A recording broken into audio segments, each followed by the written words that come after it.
Look how beautiful this house is. Look how clean it is. I put together the flowers, everything. Even the artwork that's not mine. When I do my own artwork.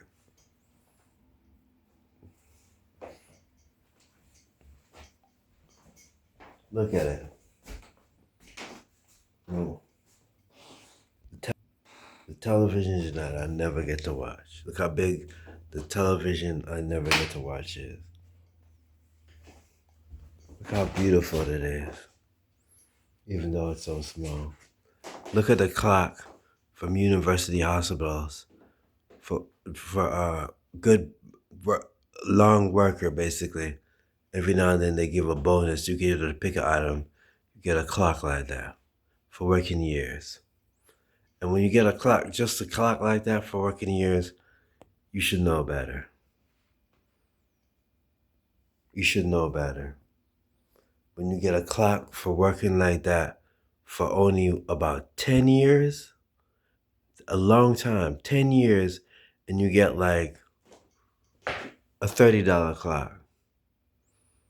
That's so annoying when the thing goes off that you stop using it and don't even use it anymore. You turn that bad boy off.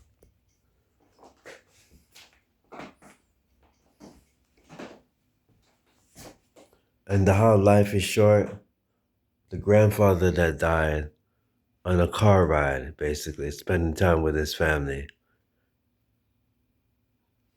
who left his wife, who is so lonely now that she calls everybody all the time and says no one cares about her, basically.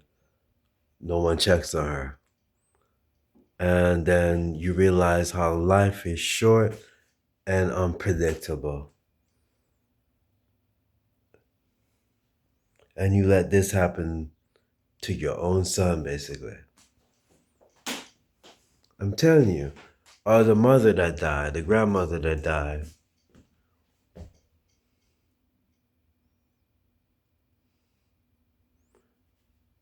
Simply just from a doctor's hand, basically, that miscalculated a surgery and a combination of COVID,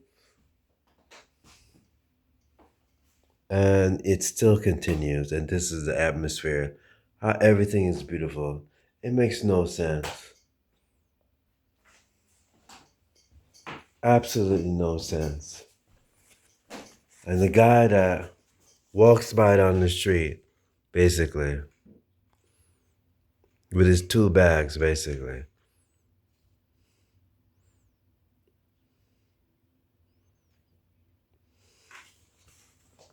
Who might be doing the right things or the wrong things, or might be more wealthy than everybody else, because none of this is happening at his house and none of this is happening to him.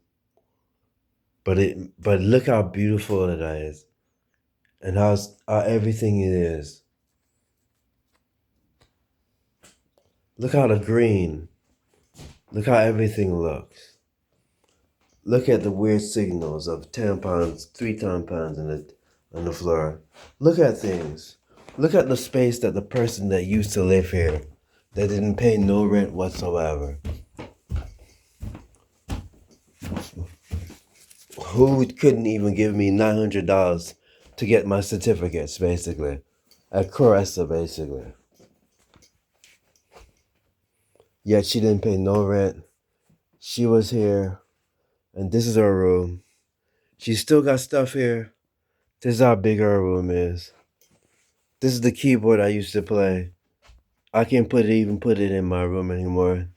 It's in her room. She didn't pay rent. Let's see if she still got any clothes. Yup, that's all her clothes. The previous lady that used to live here, that's all her shoes. And that's just some of it. I help her move all her stuff from New York. That's some of her leftover clothes that she has. That's some of her shoes. That's all her shoes. All her shoes. I'm teaching you guys something. I would never live in nobody's house without paying no rent, especially if I was making the most out of everybody in the house as a technician that does dialysis, and I was making more than anyone else. And the person that lives in the basement, rent pays everyone's. That $1,000 pays everyone that can never get anything but like no more than $50, and then just recently $100.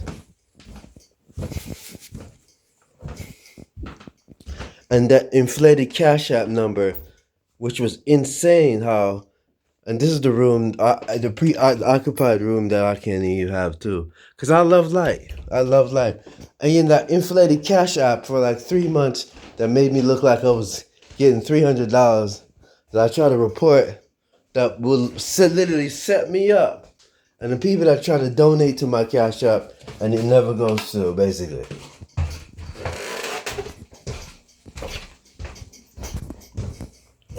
And this is my room. This is my basement. Only the echoes of the Holy Spirit surrounds it. I can't spread my bed isn't spread. I can't be perfect today.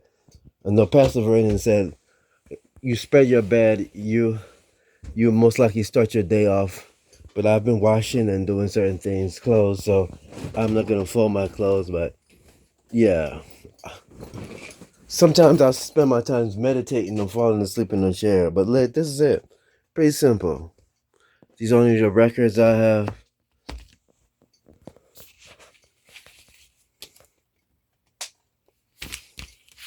The few records I have.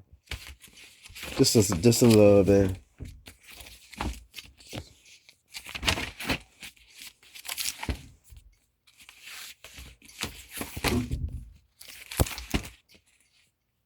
That's it.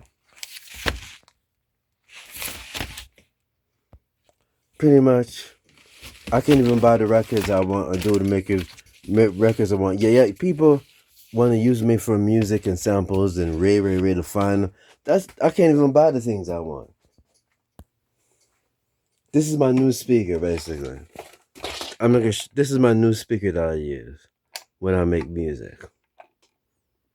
Yeah, I literally have to be a master genius, basically, to get my music sounding the way it sounds. Literally working with what I have and creating the best. This is my clothes. That's it. That's my coat that's torn now. But pretty much that's it. And then this is it. These are the shoes. The shoe clothes, I mean. And this is my shoes. I no longer wear these because of that. The water seeps through. That's the shoes I have. That's the shoes. Being forced to be on government assistance while people should be on it, that deserve to be on it, and at the same time I'm being misused, and held by it. Worth millions of dollars worth of .coms, basically, from working hard since I was a youth, basically. These are the shoes, the girl shoes of the lady that used to live there. I had to wear shoes in the wintertime, basically, just to walk down the street, but they barely fit, so I had to wear her shoes. She just left them here thinking she might come back another winter, and I took her shoes, basically. Some Skechers, they worked out. Some Skechers. Yeah, those, I don't have the problem. Yeah. See, I was wearing those for a while, too. I gotta read if Jesus ever had that problem, or Solomon ever had that problem with the shoes, too. I'm gonna Google that one day. This is the flower someone came into the room and threw on the floor, basically. I left it there just to record it.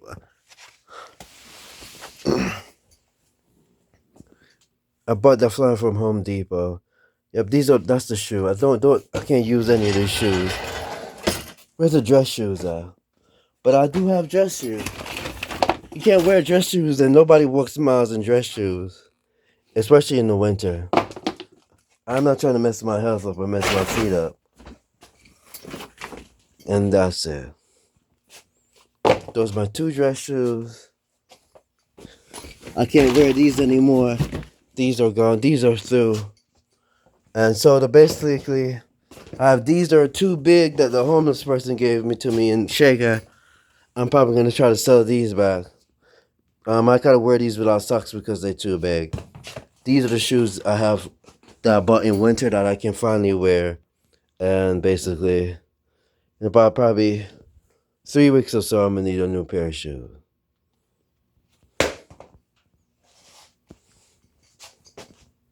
That's life, man. Remember when you're gone, you're gonna remember the people that you mistreated that you wish you were family.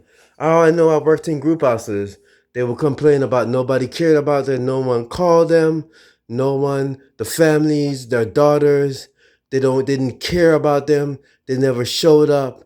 You're a beautiful person, Jason. Make sure you never change and make sure you do things like the same way you are doing. Like Heather Prada had the starfish story on her desk, basically. And I used to notice that it was pretty much, I was like the person in the starfish fish story. The person that no matter what picks up the starfish and throw them in the ocean, even if it was just one by one, the best that he can do, basically. No matter where I'm at, I'm always pick up starfish, even if it's just all I can do is pick up the few I can or the three I can. I'm gonna pick up some starfish, basically.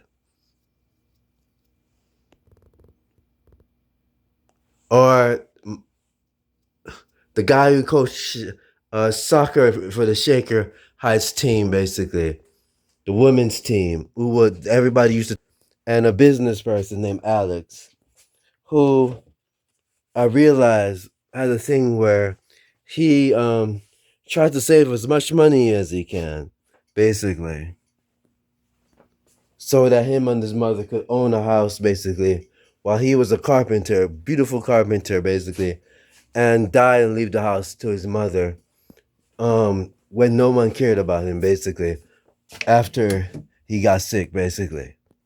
They cared about him, the students, yes, but he mysteriously died. That shows me how